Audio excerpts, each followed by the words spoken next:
yang akan menyampaikan kajian subuh kita pada pagi hari ini, yaitu Al-Ustaz Dr. Muhammad Rafiq Jabari MA. Kepada Al-Ustaz kami persilakan. Astagfirullah.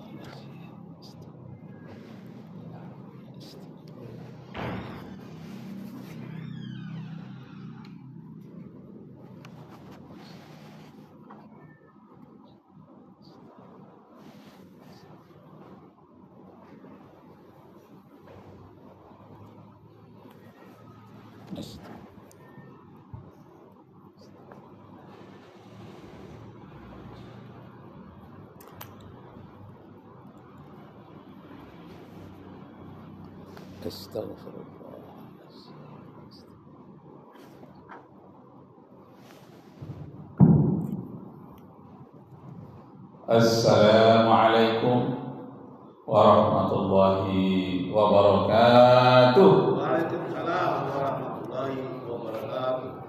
Syukur alhamdulillah kita persembahkan kehadirat Allah Subhanahu wa taala. Salawat dan salam kepada junjungan alam Nabi kita Muhammad sallallahu alaihi wasallam. Allahumma shalli ala sayyidina Muhammad wa ala ali sayyidina Muhammad. Bapak Ibu kaum muslimin yang berbahagia, sekarang kita sudah berada di bulan Desember, tanggal berapa? 23. Sebentar lagi ada saudara-saudara kita yang akan merayakan Natal. Bagaimana itu?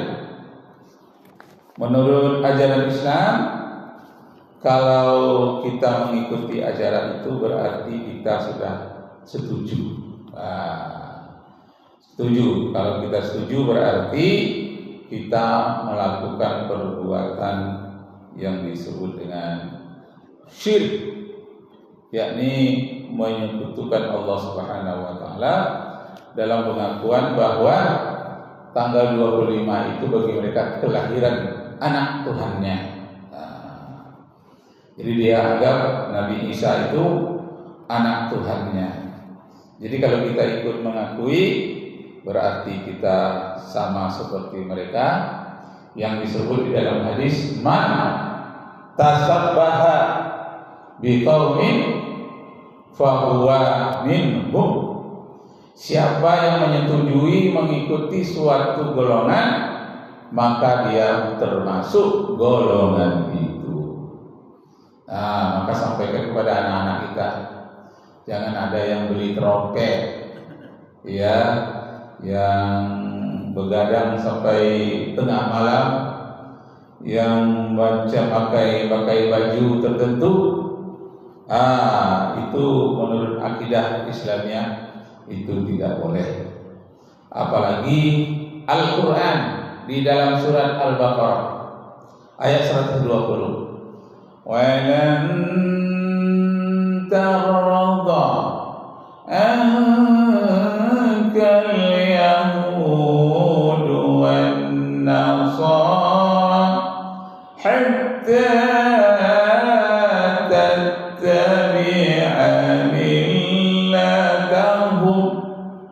orang Yahudi dan Nasrani takkan pernah bersenang hati kepadamu sampai kamu tunduk dan patuh mengikuti amalan, budaya dan kepercayaan mereka. Nanti yang kedua ya. Yang ketiga ada surat edaran dari MUI, Majelis Ulama Indonesia. Waktu itu dipimpin oleh Hamka. Dan Menteri Agamanya waktu itu Alamsah. Diedarkan surat itu bahwa haram hukumnya mengikut acara Natal bagi umat Islam oleh Hamka dengan lebih dari 10 alasan. Nah, setelah surat itu beredar, diteken oleh Ketua MUI Hamka yang sudah umur lebih dari 70 tahun waktu itu. Maka dia didatangi oleh Menteri Agama Alam Shah. Wahai Buya Hamka, cabut itu surat tentang larangan Natal bagi umat Islam. Kalau tidak dicabut, berhentilah menjadi ketua ulama. Tidak mau Buya Hamka mencabut. Apa kata Buya Hamka? Apa yang sudah saya tulis, apa yang saya sampaikan, takkan pernah saya tarik lagi. Itulah selamanya. Kalau Pak Menteri Agama mengatakan saya mundur, sekarang juga saya mundur. Lebih saya baik mundur daripada akidah saya hancur. Itu hebatnya Buya Hamka. Buya Hamka ini ayahnya pun hebat juga, Abdul Karim namanya. Hamka itu kan Haji Abdul Malik Karim Amrullah. Doktor juga ayahnya, orang hebat juga dalam bidang agama.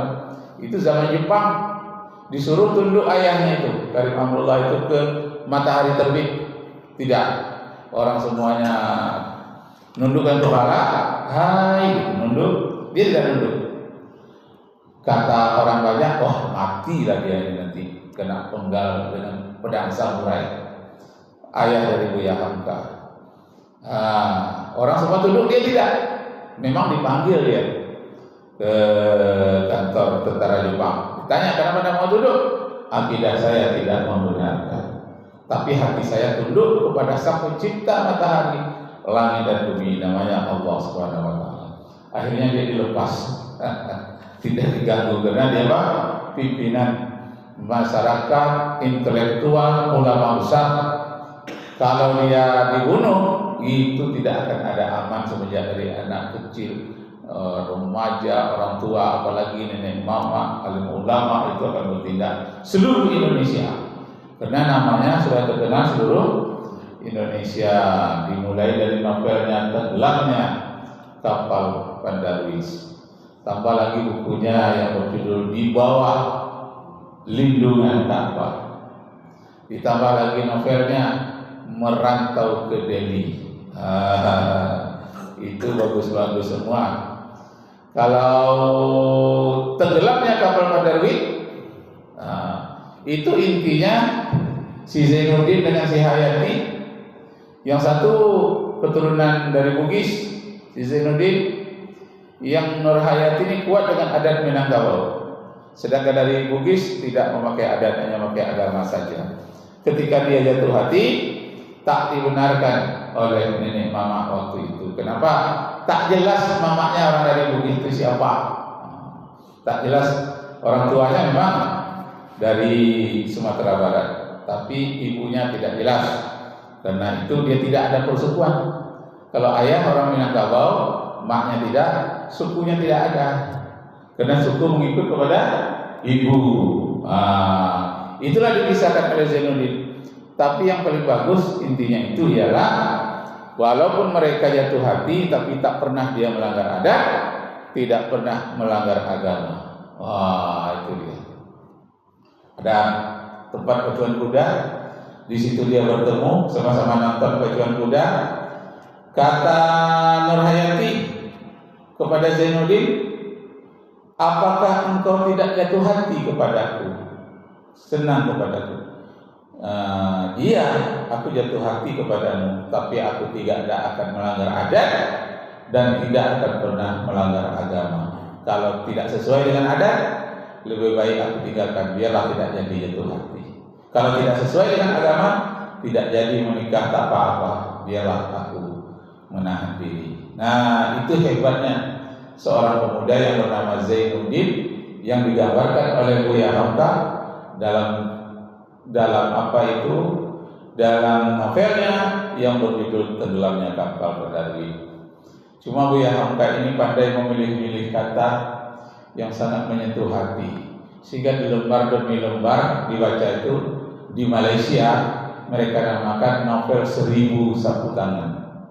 Artinya 1000 buah sapu tangan untuk mengelap air matanya.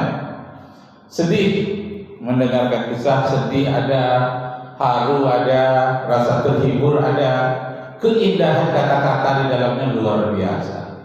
Satu-satunya novel di Asia Tenggara waktu itu ya, yang mampu orang menyiapkan 1000 sapu tangan. Itu maka populernya. Dan sudah ada yang diangkat dulu ke layar lebar, tapi bahasanya kurang menyentuh yang di layar lebar. Tapi kalau bahasa di buku itu, wah, itu sangat menyentuh sekali. Kalau novel beliau itu di bawah lindungan Ka'bah, orang ini sudah lama merindukan ke Ka'bah dan dia bisa menabung kecil-kecil, lama-lama sampai, dan sampai di sana dia bisa beramal dengan baik. Banyak godaan-godaan ke sana dia bisa lalui dengan susah payah, akhirnya berhasil di bawah lindungan Ka'bah. Ada juga orang non-muslim yang bertanya kepada dia bagaimana, apakah Ka'bah, dia jawab dengan begitu bagus, sehingga kita yang belum pernah naik haji terpanggil untuk naik haji melalui bukunya Di Bawah Lindungan Ka'bah. Lain lagi novelnya yang Merantau ke Delhi. Jadi kalau Merantau ke Delhi ini intinya adalah dia sangat dihargai di kampung orang. Lebih berharga dibandingkan di kampung sendiri gitu. Yang dia dijemput, yang dia dibayar, yang dia dihormati, segala macam berbeda dengan budaya di kampungnya. Nah, ditunjukkannya pula kata wanita yang ada di Delhi itu dalam kisahnya, jangankan harta saya Bang, jangankan uang saya, gelang saya, emas saya, diri saya ini saja milik Abang. Terserahlah kepada Abang mau bawa kemana, diriku, hartaku, saya sudah percaya dengan Abang, karena Abang seorang yang taat, seorang pemimpin, seorang yang alim. Itu membuat orang terharu. Betapa ketaatannya, ketinggiannya, ketaatan kepada suami orang-orang Delhi. Delhi itu Melayu ya, Melayu Delhi. Merantau ke Delhi. Ada yang aneh, karena kalau orang Delhi itu patriarkat, serahkan kepada laki-laki. Kalau Minangkabau matriarkat, yang lebih cenderung kepada ibu, bersuku kepada ibu. Jadi karena dua adat yang berbeda ini, ada keterkejutan dalam hati. Tapi zaman Belanda itu ya, ada keterkejutan di dalam hati Hamka, dia tulis. Karena Buya ini apabila ada sesuatu keterkejutan, hal yang sangat mengharukan, langsung dia tulis menjadi bahan novel beliau.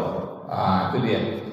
Jadi segalaku ini milikmu, wahai suamiku, katanya. Apalagi di dalam hadis Nabi nyatakan, apabila seorang wanita dinikahkan kepada seorang laki-laki, maka apa kata Rasulullah, kalau tidak terlaranglah manusia menyembah manusia, akan kusuruhlah para istri menyembah suaminya. Kalau tak terlaranglah manusia sujud kepada manusia, akan suruhlah para istri sujud kepada suaminya. Artinya apa? Buya Hamka menerangkan tentang betapa sesungguhnya apabila wanita sudah dinikahkan dengan laki-laki itu tanggung jawab ayahnya, tanggung jawab ibunya. Nah, tinggal tanggung jawab suami, mau ke neraka atau mau ke surga, suaminya lah yang membawa. Tapi peran ayah tetap sebagai penasehat, peranan ibu juga sebagai penasehat, jangan dilepas begitu saja.